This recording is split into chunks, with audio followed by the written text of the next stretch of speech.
Kali ini adik-adik, satu topik yang sangat menarik tentu saja, yaitu bilangan berpangkat dan bentuk akar. Adik-adik, mungkin adik-adik bertanya, aku belajar bilangan berpangkat dan bentuk akar buat apa sih? Ya, nah tentu saja adik-adik, tujuan akhir kelas 9 SMP nanti adalah ujian nasional. Nah, raihlah nilai ujian nasional setinggi-tingginya, bukan? Nah, adik-adik, dalam UN, bilangan berpangkat dan bentuk akar secara keseluruhan loh ya, itu keluar 2 atau 3 soal. Biasanya kalau keluar 2 soal, yang satu bentuk pangkat, yang satu bentuk akar. Kalau keluar 3 soal, yang satu bilangan berpangkat, 2 lagi bentuk akar. Di samping UN tadi adik-adik, dalam kehidupan sehari-hari kita banyak sekali ketemu dengan bilangan berpangkat maupun bentuk akar. Bilangan berpangkat dalam hitungan-hitungan yang besar sekali angkanya, maka disederhanakan dalam bentuk pangkat. Contohnya adik-adik, bilangan berpangkat. Pembelahan sel, adik-adik masih ingat ya? 1 jadi 2, 2 jadi 4, dan seterusnya. Kecepatan cahaya. Adik-adik masih ingat pelajaran fisika? Berapa besar kecepatan cahaya? Ya, 3 kali 10 pangkat 8 meter per detik. Adik-adik, kita masuk bagian pertama dalam pelajaran bilangan berpangkat dan bentuk akar, yaitu apa? Bilangan berpangkat bulat positif. Saya akan jelaskan, apa sih pengertiannya bilangan berpangkat bulat positif? Misalnya begini adik-adik, saya punya sebuah bilangan A berpangkat N, artinya apa? Artinya adalah si A tadi dikalikan A kali A kali A kali A sebanyak N buah. Atau boleh disebut sebanyak N kali. Itu dituliskan sebagai berikut adik-adik. A pangkat N adalah A kali A kali A kali A kali A dan seterusnya kali A, di mana banyaknya A ini ada N buah. Tapi jangan lupa, ada syaratnya adik-adik. Syaratnya atau istilahnya A disebut bilangan pokok. Ingat ya, A itu siapa tadi? Yang dipangkatkan. Itu disebut bilangan pokok. Dan A itu harus anggota bilangan real. Apa syarat N? N itu jelas sesuai judul kita tadi, harus bilangan bulat positif. Contoh 1. Coba sederhanakan 5 kali 5 kali 5 kali 5 kali 5 kali 5. Kalau kita setiap dalam hitungan nulis sepanjang ini kan capek. Sederhanakan adik-adik. Maka kita pakai konsep perpangkatan tadi. Kita tinggal hitung. 5-nya ada berapa kali? 1, 2, 3, 4, 5, 6. Karena dia ada 6 buah, berarti 6 itu bertindak sebagai siapa adik-adik? Yap, sebagai N. Maka ini boleh saya tulis sebagai 5 pangkat 6. Contoh nomor 2 adik-adik. Contoh nomor 2. Saya ganti variabelnya. Saya nggak mau bilangan saja. Tetapi ada variabel. 2P kali 2P kali 2P. Jangan bingung adik-adik. 2P itu tetap anggap sebagai apa? A. Nah, si 2P-nya berapa kali di sini adik-adik? 3 kali. Maka boleh saya tulis menjadi 2P berpangkat 3. Contoh ketiga, adik-adik. Sambil bilangan pecahan. 3 per A dikali 3 per A dikali 3 per A dikali 3 per A. Tolong sederhanakan. Nah, sama konsep bilangan berpangkat adik-adik. Kita tinggal hitung 3 per A-nya itu dikalikan sebanyak berapa kali? 4 kali. Maka bentuk ini bisa ditulis dalam bentuk berpangkat, yaitu 3 per A berpangkat 4. Karena dia ditulis 4 kali.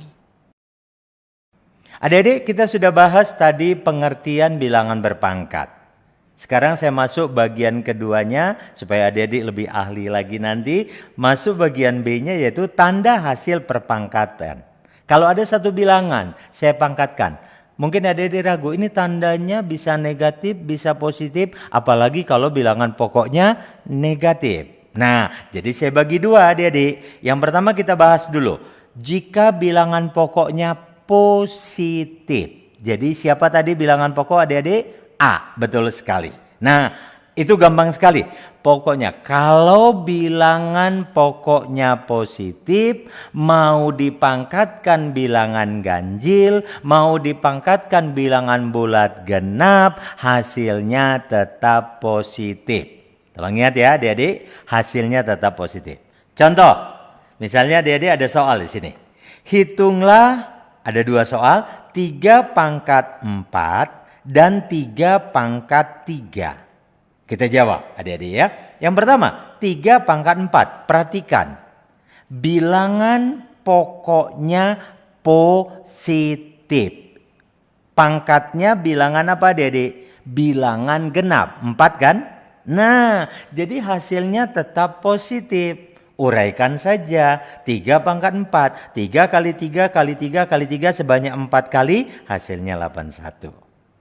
Begitu juga kalau dia pangkat bilangan ganjil, yaitu soal kedua, 3 pangkat 3. Maka tinggal kalikan saja, 3 kali 3 kali 3 sebanyak 3 kali, hasilnya 27. Jadi tolong ingat sekali lagi adik-adik, kalau bilangan pokoknya positif, mau dipangkatkan bilangan genap atau dipangkatkan bilangan ganjil, hasilnya tetap positif. Pertanyaannya, bagaimana kalau bilangan pokoknya negatif? Nah, di sini menariknya adik-adik. Tolong ingat adik-adik, bisa dua kemungkinan. Kalau bilangan pokok atau si A tadi bernilai negatif, maka jika dipangkatkan bilangan bulat genap, ingat tadi pangkatnya hanya 2 jenis, genap maupun ganjil. Kalau pangkat genap, meskipun bilangan pokoknya negatif, hasilnya tetap positif atau jadi positif. Ingat ya, kalau bilangan pokoknya negatif, berpangkat bilangan genap, hasilnya positif.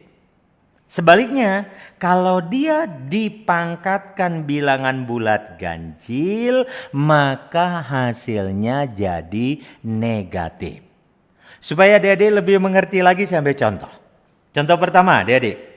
Adik-adik disuruh ngitung. Hitunglah negatif 2 pangkat 4. Ingat, bilangan pokoknya negatif 2, berarti negatif. Pangkat 4. 4-nya apa?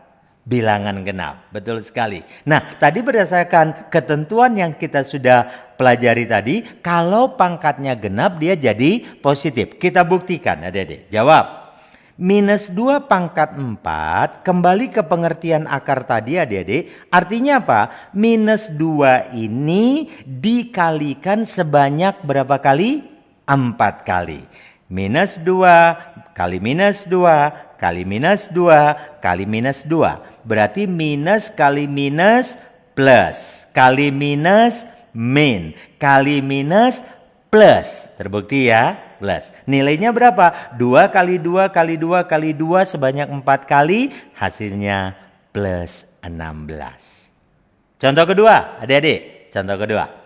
Negatif 3 pangkat 3. Bilangan ganjil ya pangkatnya ya. Tadi berdasarkan yang kita pelajari teorinya di atas. Bilangan bulat kalau dipangkat bulat, bilangan pokoknya negatif. Kalau dipangkatkan bulat ganjil maka hasilnya negatif. Ayo. Minus 3 pangkat 3. Jawab. Minus 3 pangkat 3 artinya apa adik-adik? Artinya minus 3-nya dikalikan sebanyak berapa kali? 3 kali. Ya. Minus 3 kali minus 3 kali minus 3. Tandanya dulu. Minus kali minus plus. Kali minus min. Makanya hasilnya min ya. Tinggal kalikan bilangannya. 3 kali 3 kali 3 minus 27 jadinya. Tentu saja adik-adik tidak harus selalu seperti ini diuraikan. Langsung juga boleh ya. Contoh ketiga saya ambil. Minus 5 pangkat 4. Langsung cepat berpikir. Minus 5 bilangan negatif. Pangkat 4 bilangannya genap.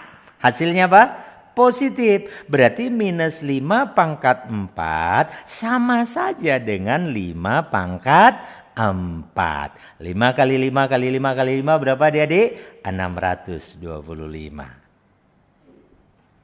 Adik-adik, kita sudah bahas bilangan berpangkat dan bentuk akar bagian pertama, yaitu bilangan berpangkat bulat positif. Selanjutnya adik-adik, kita akan belajar materi yang lebih wah lagi bagian perpangkatan ini, yaitu bilangan berpangkat bulat negatif, bilangan berpangkat 0, itu ada khusus. Lantas sifat-sifat perpangkatan, dan nanti terakhir kita akan tutup dengan bentuk akar. So, sampai ketemu pada video berikutnya.